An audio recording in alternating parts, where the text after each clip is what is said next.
Hello दोस्तों, जैसा कि पिछली क्लास में हमने पोषण वाले चैप्टर को ख़त्म कर दिया और आज हम जल के बारे में पढ़ेंगे। ज़्यादा समय न लेते हुए क्लास को स्टार्ट करते हैं और अपना जो आज का टॉपिक है वो है जल।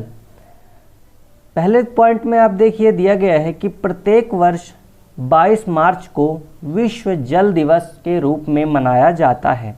ये आपको याद रखना है, बहुत ही ज़्यादा इम्पोर्टेंट है कि 22 मार्च को विश्व जल दिवस मनाया जाता है। जल नवीकरणीय प्राकृतिक संसाधन है। भूपृष्ठ यानी कि सरफेस का 3/4 भाग जल से घिरा हुआ है। हमारी पृथ्वी का 3/4 भाग, 4 में से 3 जो हिस्सा है वो जल से घिरा हुआ है।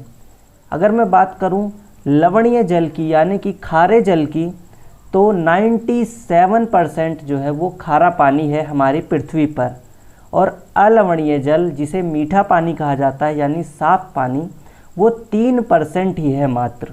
अब इसी 3% में से ही बर्फ़ के रूप में 70% और पीने योग्य 30% जल है। केवल 3% में से 70% बर्फ़ के रूप में है और पीने योग्य इसी 3% में से ही 30% पीने योग्य पानी है। ठीक, तो मैं आशा करता हूँ इतना आप अच्छे से समझे होंगे।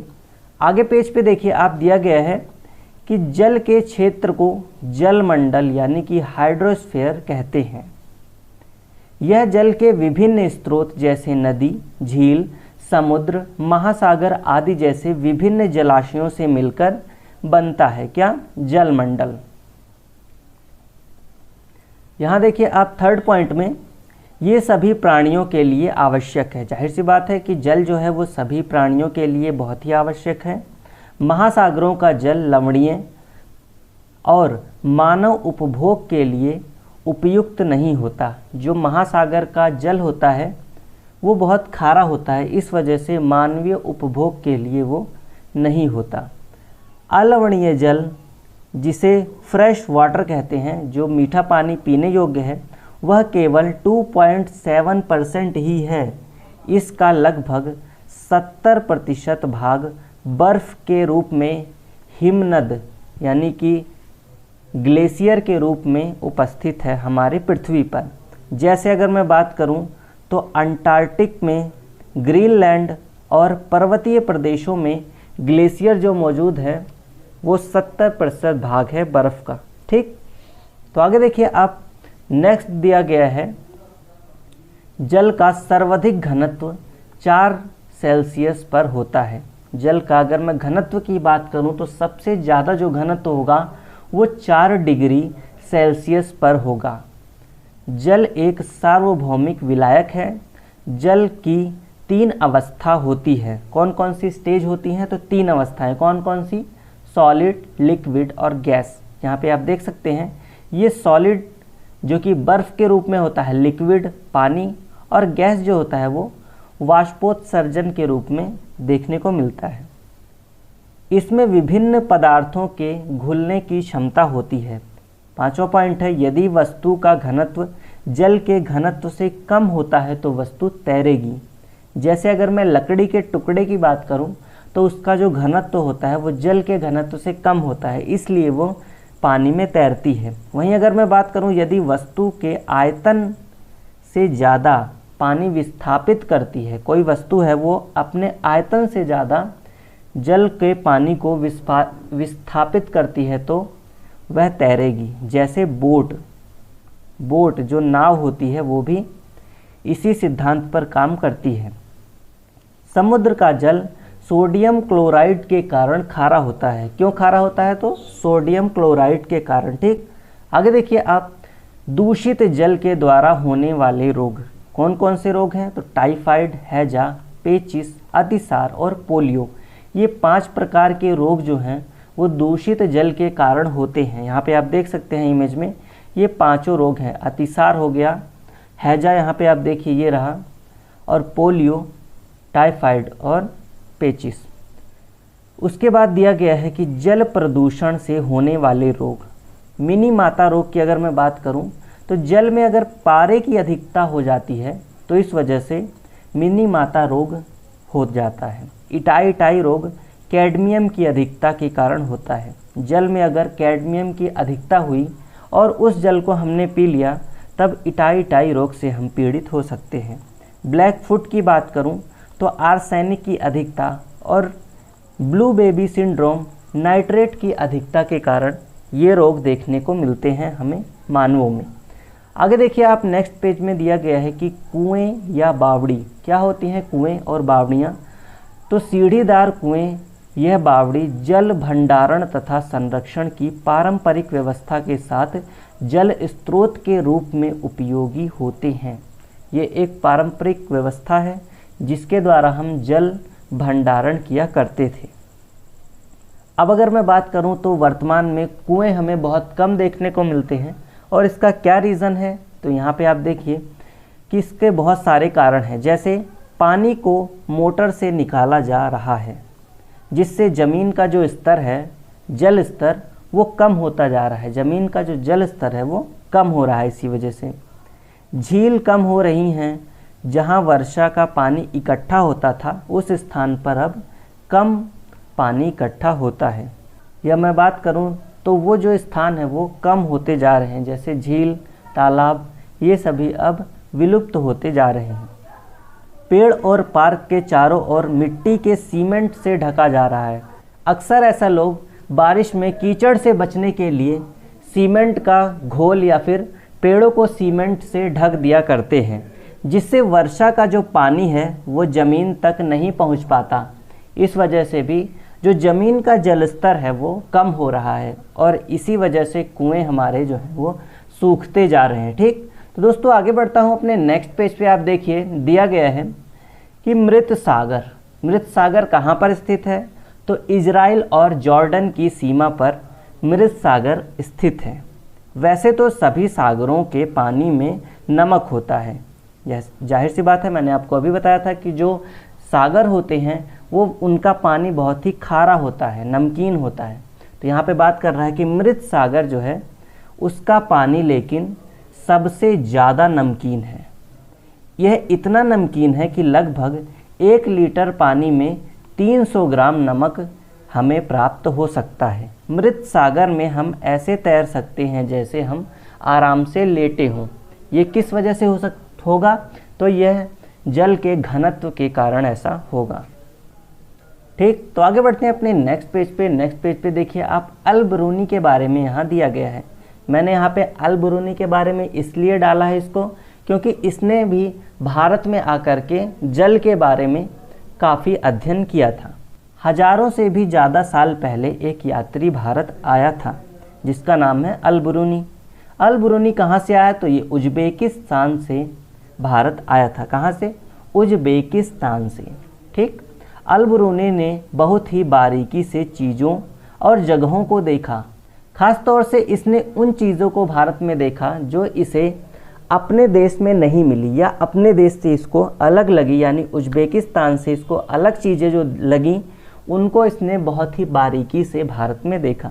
अल-बरूनी उस समय के तालाब के बारे में लिखते हैं। उज़्बेकिस्तान में तालाब नहीं देखे थे, वहाँ नहीं थे तालाब, इसलिए वो जब भारत आया तो उसने तालाब को देखा और उसके बारे में लिखा। यहाँ के लोग तालाब बनाने में माहिर हैं। अगर हमारे देश के लोग इन्हें देखेंगे तो हैरान रह जाएंगे, कि इन्हें तालाबों को अगर देखेंगे तो हैरान रह जाएंगे। और देखिए आप क्या क्या लिखा कि बहुत बड़े बड़े भारी पत्थर को लोहे के टुकड़े तथा सरियों से जोड़कर तालाब के चारों तरफ एक चबूतरा बनाए जाते थे। इन चबूतरों के बीच ऊपर से नीचे जाती हुई सीढ़ियां लंबी कतारों में होती थी। लोगों को उतरने का रास्ता अलग होते थे। लोगों के जो उतरने का रास्ता है वो अलग होता था।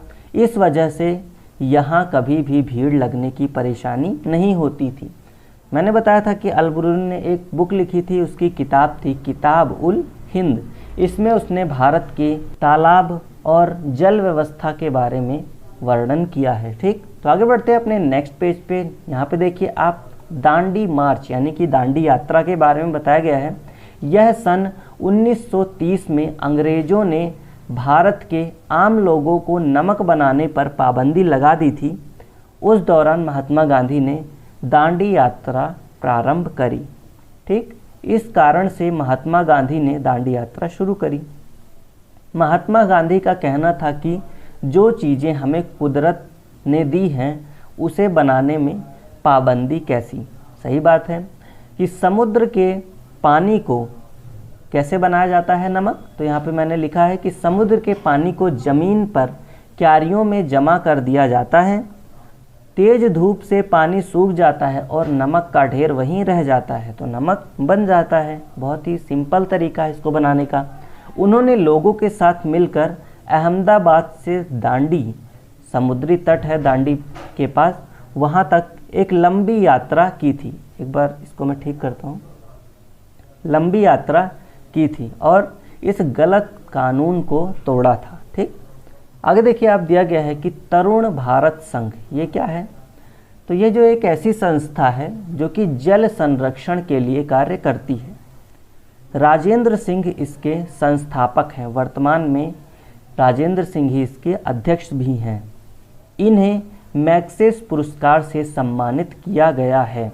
तरुण भारत संघ ने पिछले 25 वर्षों में देश भर में 10,000 से ज़्यादा जोहड़ और तालाब बनवाए हैं। ठीक, और देखिए आप इसी तरह एक संस्था है भीमा संघ। भीमा संघ कहाँ की है, तो ये भीमा संघ कर्नाटक की एक संस्था है, यहाँ पर इसकी स्थापना हुई और ये इस राज्य के बच्चों द्वारा भीमा संघ का निर्माण किया गया। इसका उद्देश्य क्या है, इसका उद्देश्य भी वही है कि जल संरक्षण के लिए प्रोत्साहन देना।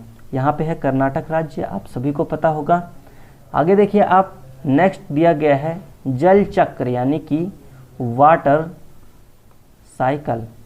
वाटर साइकिल के बारे में पढ़ते हैं कि जिस प्रक्रम में जल लगातार अपने स्वरूप को बदलता रहता है, जैसे महासागर, वायुमंडल एवं धरती के बीच यह चक्कर लगाता रहता है, उसे जल चक्र कहते हैं। जैसे अगर मैं बात करूं, वाष्पीकरण, संघनन, वाष्पन, ये सभी जल की क्रियाएं होती हैं। इन सभी के बारे में अभी आपको बताने वाला हूं डायग्राम के थ्रू कि वाष्पीकरण क्या होता है, संघनन और वर्षण क्या होता है। सूर्य की गर्मी पानी को वाष्पित क्या कर देती है, यहाँ पे वाष्पित होगा, वाष्पित, ठीक, कर देती है। जब वाष्पन ठंडा हो जाता है तब यह संघनित हो जाता है और बादलों का निर्माण कर लेता है।